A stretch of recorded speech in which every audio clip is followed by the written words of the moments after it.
திமுக கொடுத்த வாக்குறுதிகளில் 1/4 கூட நிறைவேற்றவில்லை என அதிமுக பொதுச் செயலாளர் எடப்பாடி பழனிசாமி குற்றம் சாட்டியுள்ளார். சென்னை சூளைமேடு பகுதியில் நடைபெற்ற அதிமுக நிர்வாகியின் இல்ல திருமண விழாவில் பங்கேற்ற பிறகு செய்தியாளர்களை சந்தித்த அவர் இதனை தெரிவித்தார். 2021 சட்டமன்ற பொதுத்தேர்தல் போது திமுக அறிவிக்கப்பட்ட தேர்தல் அறிக்கையில் 1/4 தேர்தல் அறிக்கை கூட நிறைவேற்றப்படவில்லை.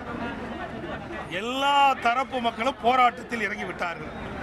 அரசூழில் ஒரு பக்கம் போராட்டம், செவிலியில் ஒரு போராட்டம், பகுதி ஆசிரியர் ஒரு பக்கம் போராட்டம், இடைநிலை ஆசிரியர் ஒரு பக்கம் போராட்டம், டாக்டர் ஒரு பக்கம் போராட்டம், சத்துணவு அமைப்பாளர் ஒரு பக்கம் போராட்டம். இன்று தமிழகம் முழுவதும் போராட்ட களம் மாறிட்டது. எங்க பார்த்தாலும் போராடி கொண்டிருக்கிறார் மக்கள்.